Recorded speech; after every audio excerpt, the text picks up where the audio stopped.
Hi, മോളമ്മയാണ് sugar ബാറിൽ നിന്നും. ഇന്ന് നമുക്ക് വളരെ ഈസിയും ടേസ്റ്റിയുമായിട്ടുള്ള പൈനാപ്പിൾ ലഡു എങ്ങനെ ഉണ്ടാക്കാമെന്ന് നോക്കാം. അതിനായിട്ട് 2 കപ്പ് പൈനാപ്പിളിനെ ചോപ്പ് ചെയ്ത് വെച്ചിട്ടുണ്ട്. കൊത്തിയരിയിലെ അതുപോലെ കൊത്തിയരിഞ്ഞതാണ്. പിന്നെ 2 കപ്പ് തേങ്ങ, ഇതിൻ്റെ വെള്ള പോർഷൻ തന്നെയായിട്ട് ചിരണ്ടിയെടുക്കാൻ ശ്രമിക്കുക. 2 കപ്പ് പഞ്ചസാര, പൊടിക്കാത്ത പഞ്ചസാരയാണ്. 1 കപ്പ് റവ വറുത്ത് വെച്ചതാണ്.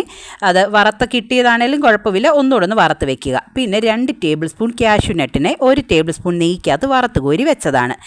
കാഷ്യൂനട്ടിനെ വറുത്ത അതേ ചീനച്ചട്ടിയിലേക്ക് നമ്മൾ തേങ്ങയും പൈനാപ്പിളിനെയും പഞ്ചസാരയും ഇട്ട് ഒന്ന് ഇളക്കി മിക്സ് ചെയ്യേണ്ടതാണ്. ഇപ്പോൾ തീ ഓഫ് ആണ്. ഇനി നല്ല രീതിയിൽ ഒന്ന് മിക്സ് ആയതിനു ശേഷം ഫ്ലെയിം ഓൺ ചെയ്യാം.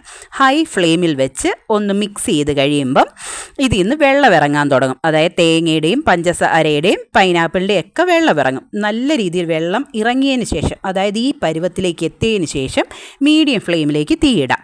ഇനിയും ഇടയ്ക്കിടയ്ക്കായിട്ട് ഇളക്കി നല്ല രീതിയിൽ മിക്സ് ചെയ്ത് വരണ്ട് വരുമ്പം, അതായത് ഒരു നൂല് പാകത്തിലേക്ക് ഇതിൻ്റെ വെള്ളം പറ്റി വരും. ഇപ്പോൾ കണ്ടോണേ, ഈ പരുവത്തിൽ ഈ വിരലിലെടുത്ത് ഇങ്ങനെ വയ്ക്കുമ്പോഴത്തേക്കിന് ഒരു നൂൽ പാകത്തിലേക്ക് ആയാൽ തീ ഓഫ് ചെയ്യാം. അതിലേക്ക് നമ്മൾ വറുത്ത് വെച്ചിരിക്കുന്ന കാഷ്യൂ നട്ട്സിനെ ഇട്ട് നല്ലതായിട്ടൊന്ന് മിക്സ് ചെയ്യാം. അതിനുശേഷം നമ്മൾ എടുത്ത് വെച്ചിരിക്കുന്ന റവയ്ക്കകത്തുനിന്ന് 2 സ്പൂൺ റവയും കൂടി ഇട്ട് മിക്സ് ചെയ്യണം. അതായത് ഈ ലഡുവിന് പിടിക്കുമ്പം ഒരു ബൈൻഡിങ് കിട്ടാൻ വേണ്ടിയാണ് നമ്മൾ ഈ റവ ആഡ് ചെയ്യുന്നത്. ഈ റവയും കൂടെ ആഡ് ചെയ്ത് ഒന്ന് മിക്സ് ചെയ്ത് ആറാനായിട്ട് വെക്കാം.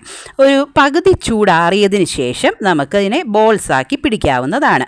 ഈ ബോൾസാക്കിയതിനെ ഉണ്ടല്ലോ, എടുത്ത് വെച്ചിരിക്കുന്ന റവ ബാക്കിയുണ്ടല്ലോ, ആ റവയ്ക്കകത്ത് ഉരുട്ടിയെടുക്കണം. അപ്പോഴത്തേക്കിന് നല്ല ഷേപ്പിൽ ലഡുവിനെ കിട്ടും. അത്രയേ ഉള്ളൂ, വേറെ പരിപാടികളൊന്നുമില്ല. ടേസ്റ്റി ആയിട്ടുള്ള നമ്മുടെ പൈനാപ്പിൾ ലഡുവിൻ്റെ റെസിപ്പി അത്രയേ ഉള്ളൂ. എല്ലാവരും ട്രൈ ചെയ്ത് നോക്കണം. ഈ റെസിപ്പി എനിക്ക് കിട്ടിയത് എൻ്റെ അപ്പൻ്റെ പെങ്ങൾ ലേഖ ആൻറ്റിയുണ്ട്. ആൻറ്റിയുടെ റെസിപ്പിയാണ്. ആൻറ്റി പണ്ട് റാന്നിയിൽ നിന്ന് ഞങ്ങളുടെ വീട്ടിലേക്ക് വരുമ്പം ഞങ്ങൾക്ക് പിള്ളേർക്ക് ഉണ്ടാക്കിക്കൊണ്ട് വന്ന് തന്നുകൊണ്ടിരുന്ന സാധനമായിരുന്നു ഇത്.